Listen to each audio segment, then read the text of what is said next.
I didn't raise my voice. I didn't slam a door. I didn't even cry. When my daughter said, "You'll eat after everyone else," something inside me didn't explode. It cracked, not loudly, not all at once. The kind of break you don't hear until it's already too late, like ice splitting beneath your feet after you've stepped forward. I was standing at the kitchen counter, gripping the serving spoon. My hands smelled of garlic and rosemary. I'd been awake since sunrise, rubbing spices into the meat, turning it carefully every hour, like it mattered, like I mattered. 5 hours of slow cooking, 3 hours of waiting, a lifetime of knowing exactly how long love takes. The table was full. My daughter's husband sat at the head, already reaching for the gravy.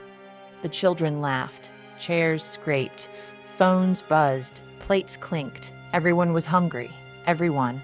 Except me, apparently. She said it casually. Not cruel, not loud, efficient. "You'll eat after everyone else, Mom. Let them serve first." As if I were staff. As if I were staff. As if I hadn't been the one who taught her how to hold a spoon. I searched her face, waiting for a smile, a joke, something to tell me I was mistaken. Nothing. That's when it hit me. This wasn't new. This was just the first time she'd said it out loud. I lifted the roasting pan.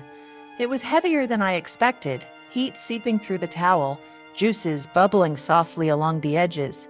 The smell followed me like a memory as I walked past the table. No one stopped me. Not a single mom. Not a, "Where are you going?" Just forks scraping porcelain. I walked out the front door. The cold air slapped my face and I welcomed it. It reminded me I was still here. Still breathing. Still real. I walked 3 blocks. People stared. A woman carrying a roast through the neighborhood isn't something you see every day. My arms burned. My fingers throbbed. I didn't stop when I reached my house, the one I hadn't lived in for almost a year. I unlocked the door and stepped inside. Silence. Real silence. No television. No instructions. No corrections. Just the soft ticking of the old clock I'd forgotten to wind. I set the roast down on the counter and leaned against it, breathing. The house smelled faintly of lemon cleaner and dust. It smelled like me. They told me moving in with my daughter would be easier. "You won't have to worry anymore," she said. "We'll take care of you." I believed her. I shouldn't have. Nothing that costs your dignity is ever free. I made myself a plate, 1 thick slice of meat, a spoonful of drippings, no sides, no audience, no performance. I sat at my small table by the window and ate slowly. The roast was perfect, tender, balanced, rich. No one praised it. No one rushed me. No one interrupted. For the first time in years, I tasted my food. When I finished, I washed the plate, dried it carefully, and put it away. Then I sat by the window, watching the trees sway, remembering how I used to rake those leaves myself, before I was told it was too dangerous. I heard my daughter's voice again, sharp, polite, certain. "You'll eat after everyone else," as if motherhood expired, as if sacrifice came with an expiration date. I wasn't angry. I was tired. Tired of shrinking, tired of being treated like an inconvenience wrapped in concern. And that's when I understood this wasn't about dinner. It was about everything I had swallowed quietly for years. And for the first time, I didn't swallow it. I opened the drawer and pulled out a pen and paper. There were things I needed to remember. My name was still on this house. My money was still mine. My life wasn't over. I had just been living it on mute. Outside, the sun dipped low. Somewhere across town, my daughter was probably noticing the roast was gone. Maybe she was calling my name. Maybe she wasn't. That night, my phone rang. Her name lit up the screen. I watched it vibrate. I didn't answer. And for the first time in a very long while, I slept peacefully. But walking out with the roast wasn't the end of the story. It was the beginning, because by morning I would discover just how much of my life had been quietly taken from me and why getting it back would cost far more than one dinner. I woke up before the sun. I always do. Even after years of being told to rest more, my body never forgot the rhythm of responsibility. But this morning, there was no weight on my chest, no silent panic about being late for something I never agreed to. Just stillness. I made tea and sat at the kitchen table, the same one where I'd eaten alone the night before. The roast sat wrapped in foil on the counter, cooled now. Darker. Richer. I sliced a piece and ate it cold. It tasted even better. Food does that when it's finally allowed to rest. By 8 o'clock, I had a list. Not dramatic. Not emotional. Just facts. Check bank accounts. Find house documents. Review paperwork she'd helped organize. That word, helped, felt different now. Heavier. I pulled a folder from the shelf. One I hadn't opened since moving in with my daughter.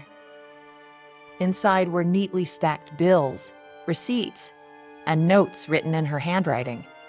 Utilities, switch to auto, pay. Groceries, easier if we handle it.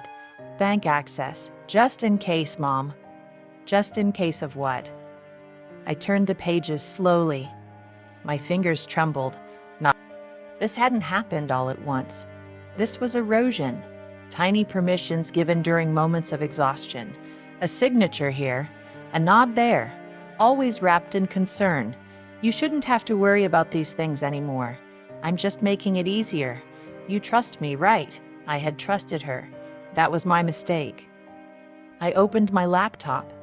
It took longer than it used to. Passwords don't come easily when someone else has been remembering them for you. But eventually, I got in. The account balance stared back at me.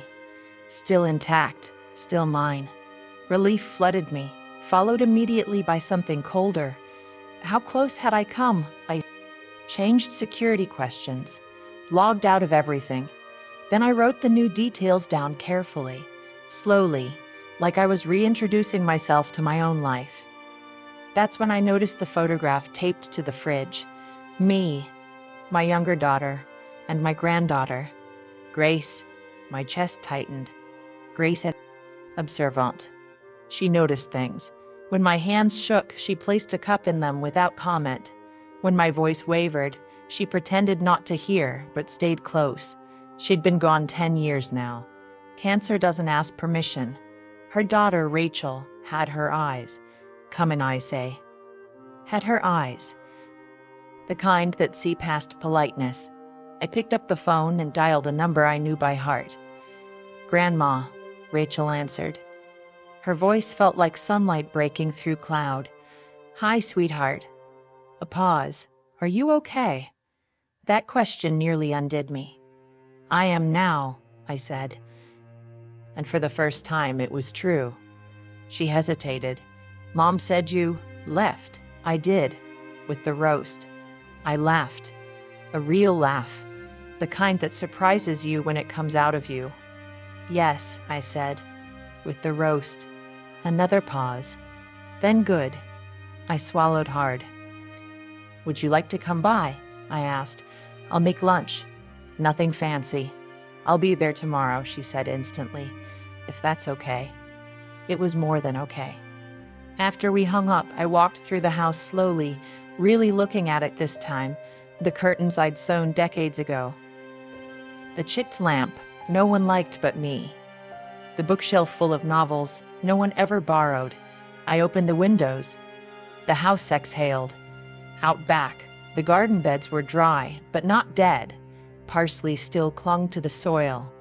Marigolds bowed low, stubborn as ever.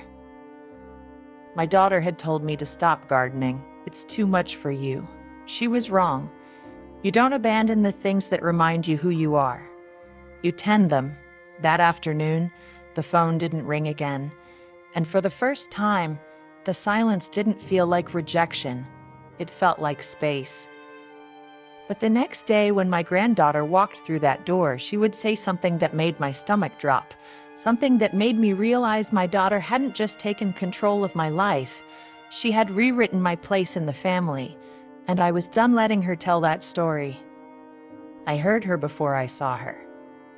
"Grandma." Her voice floated down the hallway, light, careful, unsure of what kind of house she was stepping into. "I'm in the kitchen," I called. Rachel stepped in, a paper bag tucked under her arm, cheeks flushed from the cold. And her bout. Number her devil. Her hair was pulled back loosely, the way Grace used to wear it when she didn't want to fuss. "I brought pastries," she said. "From that place near the old bookstore. The one you like." I smiled. "Used to like." She raised an eyebrow. "Still like." We sat at the table. Cinnamon and sugar dusted the air between us. She poured tea without asking, her movements familiar, respectful. Quiet, unrushed. She didn't fill the silence with noise. That's when I knew she had grown into herself. For a while, we just ate. Then she spoke. "I saw Mom's face last night," she said. "When she came back to the table, I waited. She looked empty, like she thought you'd just step back in." I stirred my tea. "So did I," Rachel exhaled softly. I wanted to say something, but it didn't feel like my place. "It wasn't," I said. "But you're here now." She nodded, then reached into her bag and pulled out a small set of keys. "I made copies," she said quickly, "for emergencies. And other times, if you want." I took them, warm from her hand. "Do I get a say in the keychain?" I asked. She smiled. "Absolutely not." We laughed. Something loosened in my chest. After a while, her smile faded. "She doesn't mean to be cruel," Rachel said carefully, "but she treats you like a task, like you're something she's managing." I didn't argue. "She acts like letting you live with them was a favor to the universe," Rachel continued. "Like you owe her for existing." I met her eyes. "That's exactly how it feels." Rachel swallowed. I didn't know how to say it without sounding disloyal. "Truth isn't betrayal," I said. "Silence is." She was quiet after that. Then she asked, "Do you think she even knows who you are?" Her question hit harder than any insult ever could. I thought for a moment. "She knows the version of me she needed," I said slowly. "The one who cooked, who waited, who didn't complain. But she doesn't know the woman who existed before that." Rachel leaned forward. "Who was she?" I paused, and then the answer came naturally. "I loved dancing," I said. "Ballroom, jazz, swimming at the quarry in July, lemon cookies, quiet mornings with a book and no one needing anything from me." Rachel smiled softly. "I never knew that. No one ever asked," I said. Her phone buzzed. She glanced at it and flipped it face down. "Mom," she said, "she's been intense." "She doesn't like when things move without her," I said. Rachel laughed under her breath. Control disguised as concern. Exactly. That afternoon, we walked the neighborhood, shared cookies, let the cold air do its work. "Do you regret it?" Rachel asked suddenly. "Everything you gave up." I stopped walking. "I regret thinking it would be repaid," I said. She nodded. "That makes sense." When she left, she hugged me tighter than usual. "I'm proud of you," she whispered. After she drove away, I locked the door, not out of fear, but out of choice. That night I found an old jazz station on the radio. The music filled the room slowly, like a memory waking. I didn't dance, I just swayed, and that was enough.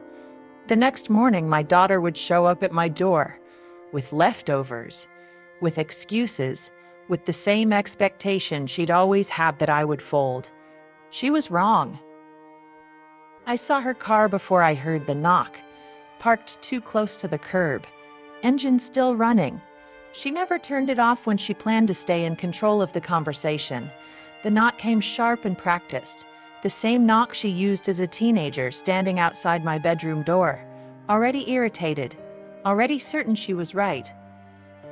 I waited, not to punish her, to remind myself that I was allowed to choose when to answer. When I opened the door, she stood there holding a foil-covered dish. Her smile was tight, polite, rehearsed. "Hi, Mom. Julia," I said. She held out the dish. And, well, what was left? I looked at it, didn't take it. "I have food," I said. Her smile flickered. "I just thought, why are you really here?" I asked. Her shoulders stiffened. "Is it so strange for me to visit my own mother?" "Yes," I said evenly. "It is."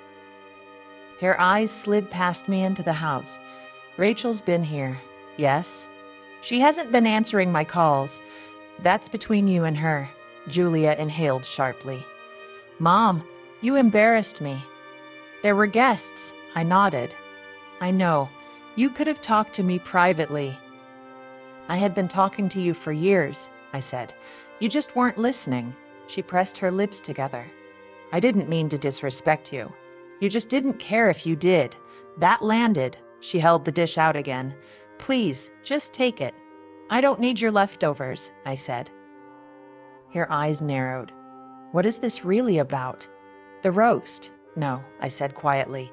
"It's about the sentence that came with it." She scoffed. "You're being dramatic." "No," I replied.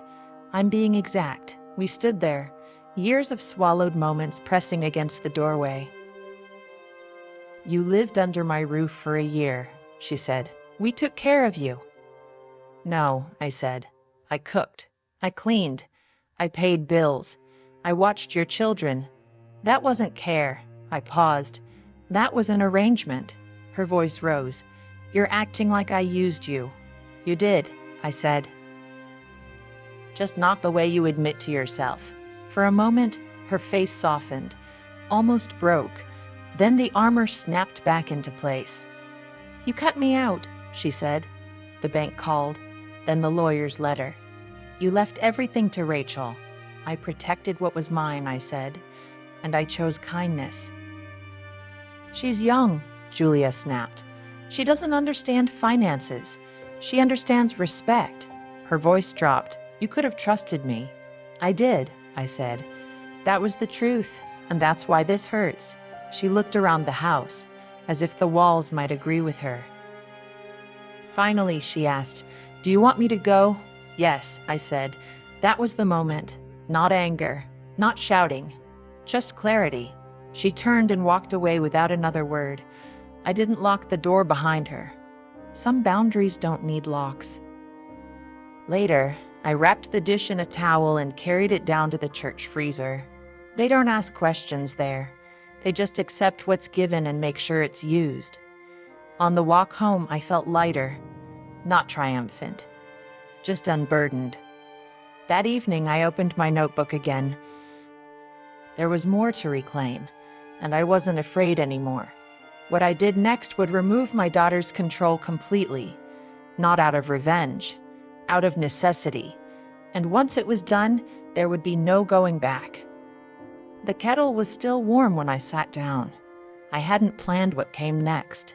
I just knew I couldn't go back to pretending things were fine. Not after saying the word arrangement out loud. Once you name something truthfully, you can't unknow it. I opened the drawer where I'd kept my papers, documents untouched since moving in with Julia. She had offered to organize them last spring. I believed her. Inside were bank statements, insurance notices, renewal forms. Everything neat, everything labeled, everything filtered. I noticed the gaps first. Transfers summarized but not explained. Notes in her handwriting handled. That word again. I put on my coat, pinned back my hair with the silver barrette Grace used to love, walked to the bus stop. No ride, no permission. Just me. The bank smelled like carpet cleaner and ink. A young man at the counter looked up as I approached, his smile careful, as if expecting confusion or tears. "Good morning, Mrs. Hensley. I'd like to remove an authorized user from my accounts," I said, placing my ID flat on the counter. His eyebrows lifted. "Of course. Please step this way." 10 minutes later, I sat at a desk signing forms. "There are several automatic transfers set up," he said gently. "Would you like to review them?" "Yes," I said. "And cancel them." He hesitated. "Including tuition payments and household services. All of them." His fingers paused over the key. "Would you like to revoke online access as well?" "Yes." "And flag the account in case someone attempts to restore permissions?" "Yes," I repeated. "Please." When it was done, he looked at me differently. "Anything else I can help you with today?" "You already have," I said. Next stop, the lawyer. The office hadn't changed. Same narrow hallway, same lemon polish. Mr. Abrams stood as I entered. "Helen," he said warmly. "What brings you in?" "I'd like to revise my will," I said, "and create a trust for my granddaughter." No hesitation, no apology. We worked for over an hour. I kept control. Rachel would inherit. Julia would have no access. Not now, not later. "What prompted this?" he asked gently. "She told me to eat last," I said. He nodded. That was enough. By the time I left, the sky had turned gray. I walked slowly, letting the cold settle my thoughts. This wasn't revenge. It was correction. That night I made soup for one, ate it from a real bowl, at my table, with the radio playing softly. For the first time, I wasn't waiting for the other shoe to drop. I'd already taken it off. But control doesn't disappear quietly. When my daughter realized what she'd lost, she came back louder. And this time, she wasn't alone. The house felt different once the decision settled in, not empty or clearer. I stood in the doorway the next morning, keys in my hand, and looked at the rooms that had slowly stopped being mine. The chair Julia insisted was better for my back. The calendar she updated without asking. And the drawer where my mail used to disappear before I read it. Comfort, I'd learned, can be another word for control. I packed lightly. Clothes I actually wore. Books I loved enough to reread. The framed photo of Grace at 6, missing 2 teeth and smiling like she owned the sun. I didn't need proof of a life already lived.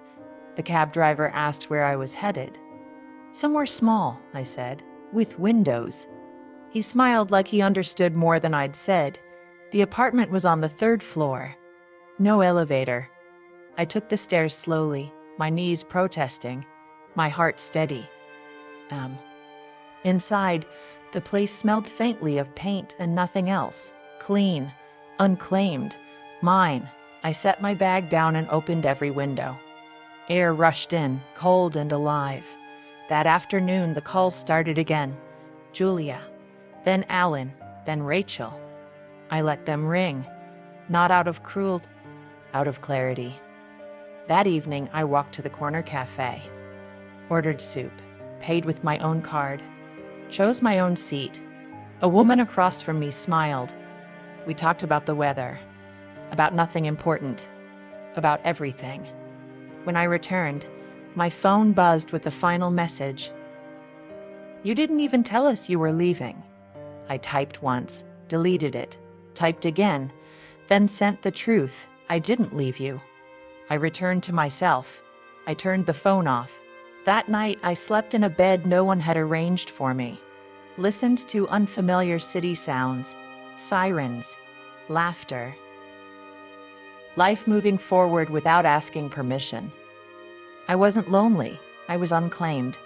And somewhere deep inside, the part of me that had been shrinking for years finally stood up straight. Because when you stop being managed, you don't disappear. You arrive. I signed the lease on a Tuesday. No ceremony, no witness. Just my name, steady, legible. Written without anyone hovering, correcting, or helping. The apartment wasn't large. 2 rooms and a narrow kitchen. But the windows faced east, and every morning the light poured in like an invitation, not an obligation. That mattered more than space ever could. We took our time. opened boxes like they were memories instead of chores, laughed when we found things I didn't remember buying, scarves, an old cookbook, a teacup with a chip I'd kept anyway. She hung a small picture above the sink, a lemon tree, soft in sun, faded. "It looks like you," she said, still growing. I smiled, and for once it didn't feel like something I had to earn. After she left, the quiet arrived gently. It didn't crowd me, it didn't accuse. It waited. I made dinner for one. Nothing impressive, nothing arranged. I ate slowly, without apologizing to the empty room for taking up space. The next morning, I met my neighbor, Ruth Tant, 83, a cane wrapped in floral stickers like badges of survival. "Don't put the trash out early," she said, "and the woman in 2B feeds the squirrels. Don't tell management." I liked her immediately. That afternoon, I rearranged the silverware drawer. Not because it was wrong, because it was mine. Forks in front, knives in back. Illogical, unnecessary, perfect. It made no sense. It made me happy. But peace has a way of inviting the past to test it. Because when you finally settle into yourself, memory comes knocking to see if you'll disappear again. And the letter that arrived next would remind me of the woman I used to be before I learned how to stay.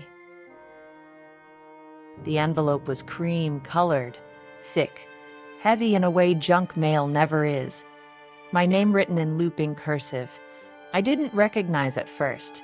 I almost dropped it into the trash with the grocery flyers. The return address stopped my hand. Helen Carter.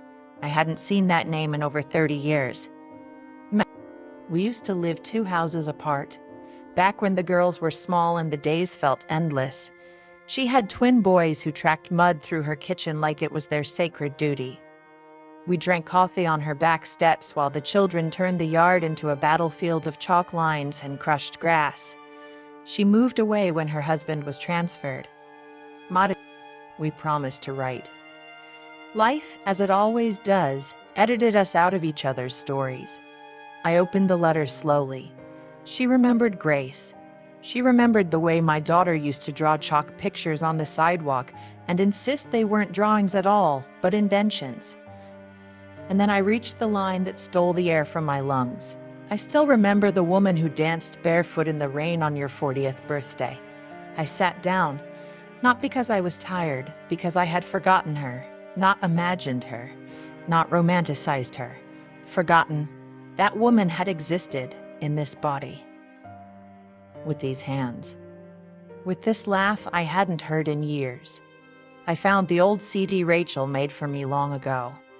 Grandma's Jazz. The player crackled, hesitated, then caught. Music filled the room, soft, unhurried, familiar. I didn't dance. Not really. And that was enough.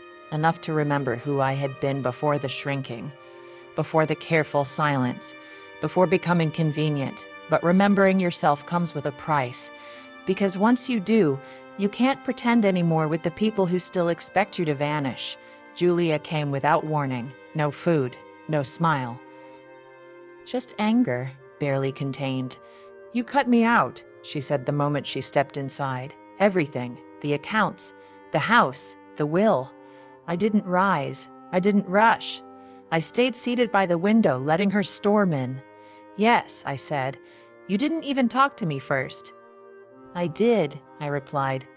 "For years," she paced. "You lived with us. We adjusted our lives for you." "No," I said calmly. "You absorbed me." She stopped mid-step. "You're acting like I'm the villain." "I never said that," I answered. "I said you stopped seeing me." Her voice cracked. I was trying to manage things. "For whom?" I asked. She didn't answer. "You told me when to eat, when to speak, when to sit. You called it concern, but it was control." She sat down hard. "I didn't mean it that way, but you didn't stop." Silence stretched, heavy and quiet. "I miss you," she said finally. I looked at her, the daughter I loved, the woman she had become, and felt no anger. "I believe you," I said, "but I won't return to who I was." She left without another word. I didn't chase her. And after that conversation, something changed, not in her, in me. Because peace doesn't come from being forgiven. It comes from finally forgiving yourself.